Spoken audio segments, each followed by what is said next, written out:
L'édito de ce soir nous emmène dans l'exercice complexe de la lecture des faits qui nous conduisent inéluctablement sur des présages dont l'issue nous apparaît tout aussi prévisible qu'évident. Édito signé Martial Tubinda, Rodolphe et Yelemve.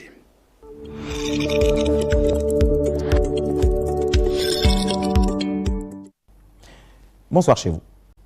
Selon le poète, traducteur, polémiste et théoricien de la littérature Nicolas Boileau, que nous citons, ce que l'on conçoit bien s'énonce clairement et les mots pour le dire arrivent aisément. Fin de citation. En d'autres termes, et au nom de la flexibilité de la langue de Molière, autorisant la juxtaposition au même titre que l'extrapolation, c'est selon, on peut affirmer qu'une bonne préparation présage ou laisse présager des résultats satisfaisants. Et vice-versa, une mauvaise préparation ne peut présager des résultats qu'à hauteur de l'effort fourni. Le présage, nous y sommes.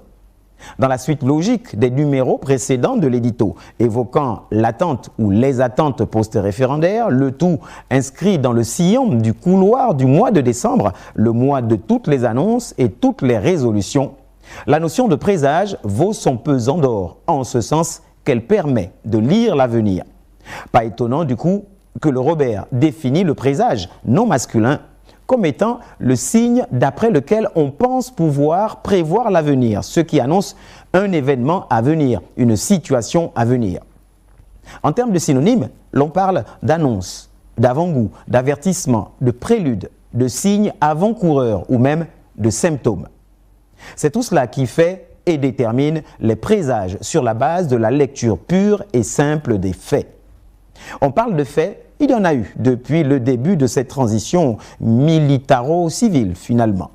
Depuis les consultations des sages, des anciens du système, les choix de certains promus dans les institutions et autres, pas tous bien évidemment, marge d'erreur oblige, la prise en compte de la société civile, l'appel à contribution et l'édito en passe jusqu'au référendum, soyons honnêtes, cela présageait la victoire du oui au référendum. Maintenant que le référendum est derrière nous, non sans nous avoir laissé un bébé dans les mains, la nouvelle constitution, quel présage pour la suite?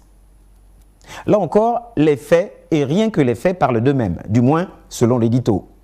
Dans l'immédiat, l'objectif commun est bien le code électoral, jadis tant décrié par les Gabonais et la classe politique non renouvelée d'avant le 30 août 2023. Des faits et rien que des faits, le récent balai aux allures diplomatiques à la présidence de la République, sans diplomate accrédité, a laissé planer l'ombre du présage selon lequel les partisans du non-jadis, au regard de la franche révérence aux attributs et au nom du Gabon nouveau, seraient pour un oui, ne serait-ce que momentané, à l'élaboration du nouveau code électoral, car l'histoire retiendra. Les présages militait donc bien en faveur d'une commission multicolore chargée de la rédaction de l'avant-projet du nouveau code électoral. Une commission démocratique, comme qui dirait. Le communiqué numéro 068 du CTRI n'a fait que confirmer le présage d'une commission qui compte, sans surprise finalement, les anciens barons du régime déchu et les opposants, les hommes d'église, les universitaires et des partisans du non-jadis à la nouvelle constitution. Le travail appréciable abattu par le ministère de la Restauration des institutions lors de la première phase du processus ayant conduit au référendum présageait déjà que Muriel Minkou-Minsa conduirait sans grande surprise cette commission en tant que coordonnatrice nationale. Une commission dont chaque membre doit être imprégné non seulement de la lettre, mais aussi et surtout de l'esprit de la lettre. Car si la lettre contient le nom du destinataire, en ce sens qu'elle est de prime abord adressée à, eh bien son esprit, lui, est censé toucher le plus grand nombre qui doit, sinon devrait tirer les conséquences des effets de la lettre en guise de présage.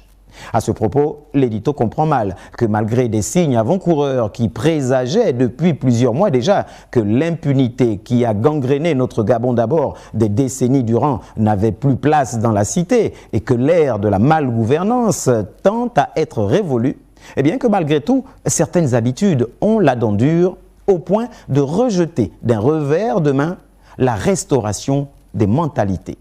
Sauf que les temps ont changé, ou du moins semble avoir changé.